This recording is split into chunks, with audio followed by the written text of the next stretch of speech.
Hi, Libras. This is your reading for the week of June 2nd, or whenever you hear this and it resonates with you. Now, the first thing that I'm seeing is you going from this to take care of business over here, and now over here, and now over here, and now over here. None of it's really for you. It's all for other people. Okay. Now, what I'm seeing above that is your fairy godmother, I'll call her, your little angel of joy or whatever. It's like trying to sprinkle fairy dust over the top of you to wake you up, to get you beyond a certain ceiling of duty. And I didn't know that was what I was going to say. So literally almost like trying to sprinkling this magic dust, this magic fairy dust over this kind of dome around you, this dome of energy, to deliberately dissolve it so that you can open up and go, oh, right, that's still part of the old story. Now, the thing about this is it's also in your nature to be kind, to be considerate. So it's not always easy to know where the limit is and what you should do and what you should not do. So here we go. What you're being told here is that there is a very great chance that some of this need to take care of other people and make sure other people's needs are met before yours are can very often come from a kind of childhood programming that you have that you don't even realize is kind of like fundamental to your operating system. It's so familiar to you that while you may be able to adjust in some ways, if somebody really seems to have a need, it's going to be very, very challenging for you to straddle that line of taking care of yourself as well as taking care of somebody else, especially when it's multiple situations, because how do you say yes to this person and no to that person? What you're being told is this. There are angels everywhere, not just for you, but for everybody else involved. And what this may, okay, we're getting very metaphysical here, Libra, but this is the thing. When you're still operating with an energy that is part of your basic operating system, and that in this case for you is needing to say yes to whoever asks for help. Okay? It's that caretaking thing again. It's the caretaking thing without healthy boundaries for yourself. The thing is, that's an energy that's radiating around you. It is part of what creates people's expectations of you, is because they pick up on that energy. Now, the interesting thing about this is, so it's not like you're consciously, deliberately setting out to attract these people. These people might be in the lives of many others, but because your energy is holding that almost a need to a programming, let's say call it a programming, to help regardless of how it affects you. People who need things are going to feel inclined to ask that of you because their energy now is matching yours. Okay? So the thing is, changing the energy is going to not only change your ability to respond differently, it's going to choose who asks you for things, who comes into your life for things, who comes into your life to help show you this pattern. Now, of course, there are things for you too. There are many ways in which you can start looking for where you can set a boundary that is comfortable, that may not be 100% comfortable, but that is more comfortable than the big ones. So setting boundaries, somebody asks you for tea. Well, maybe you go because you're concerned they're lonely, but you really don't want to go. You can set a boundary there and say, right now is not a good time for me. That's very different than somebody saying, can you drive me to the hospital? And you say, no, right now is not good for me, which I would also support you in doing if that was the case. But you might find difficulty in stating that right now. Whereas the first one, no to the cup of tea, that's far easier. It's far more benign. Okay? So look for things like that where you can do that. That's the start of really shifting your ability to not just change the energy and change the behavior, but to make you aware of the feeling that you're having when you are overgiving or giving at your own expense, and when you are taking care of yourself responsibly, ethically, while still maintaining relationships with your people. Now, there's something that I think is really wonderful about this too. The cards that you get are pleasure and play and then childhood. So I'm looking at this and I'm going, this probably goes way back to a pattern that was so ingrained in you, your need to perform, your need to do, at the expense of pleasure, at the expense of spontaneity and play. So part of what you're going to get to claim back here is that the ability to really see that you can be in a state of pleasure and be productive. It doesn't have to be a struggle.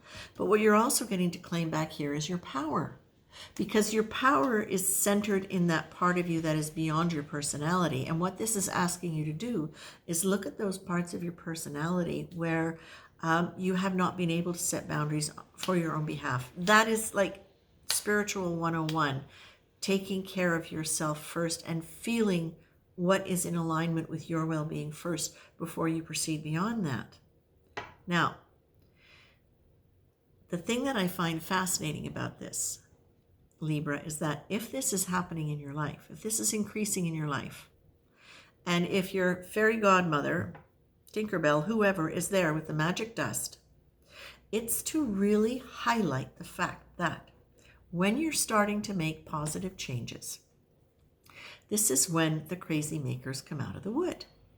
The crazy makers are not the people who are crazy.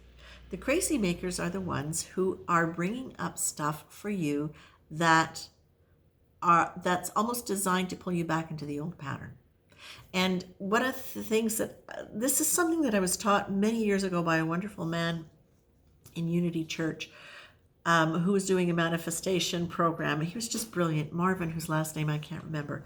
But that's one of the things that he said is when you're making a change and when you are moving towards the positive for something that the universe supports, what will happen is whoever is in contradiction to that, whoever has been attached to you in the old pattern of behavior, they feel it at a psychic level and they start coming out of the woodwork. And I swear it happens.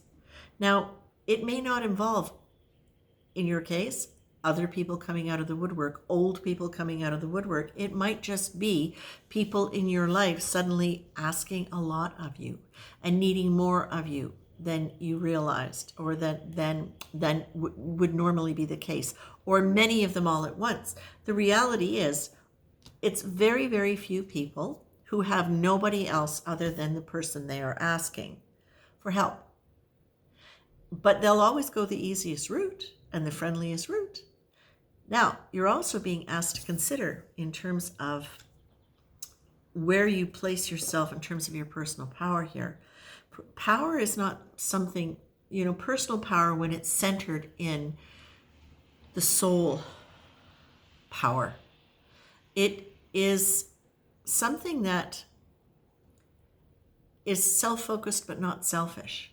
It's self-aware but also compassionate. So I'm not talking about this being something that empowers you to be brutal or uncaring to the people in your community. Not at all. Rather, what it's asking you to do is it's checking in and remembering that you have got helpers, that they have got helpers, and that whatever is being asked of you, it's really, really helpful, Libra, if when you look at yourself feeling stressed, overwhelmed, frantic, whatever adjective you want to use about being overextended to people, is stop in and go, okay, wait a minute. I love this model and I've used it before and I'll use it again. This is the content. These are the details of my life. This. What's the structure of my life? The structure of my life is I'm here to evolve in consciousness. And evolving in consciousness has to include facing aspects of the ego personality, of the personality, the ego, that through which we live our relationships and our life.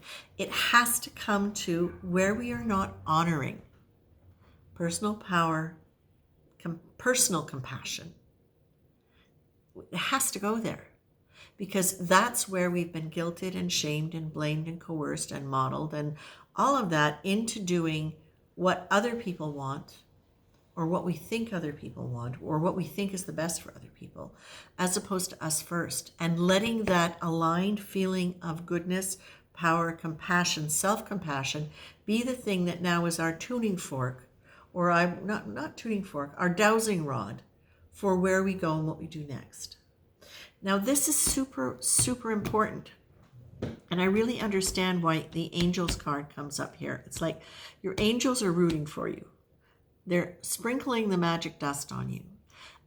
It really literally is like it is there to dissolve this ceiling of energy around you that is preventing you from really being able to combine a sense of compassion and service in whatever way works for you with the higher concept of what that means, because that's where I feel this is really moving for you.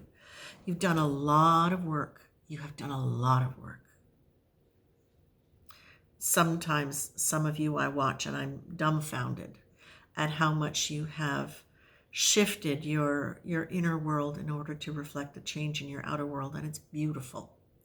Now these are the steps we need to be able to, with any kind of new awareness that we have, we're always challenged to bring it down into the world and see, how is this working? How's it working out? How does this play out? And it's being in touch with our feelings beyond the shoulds and have tos, that old programming.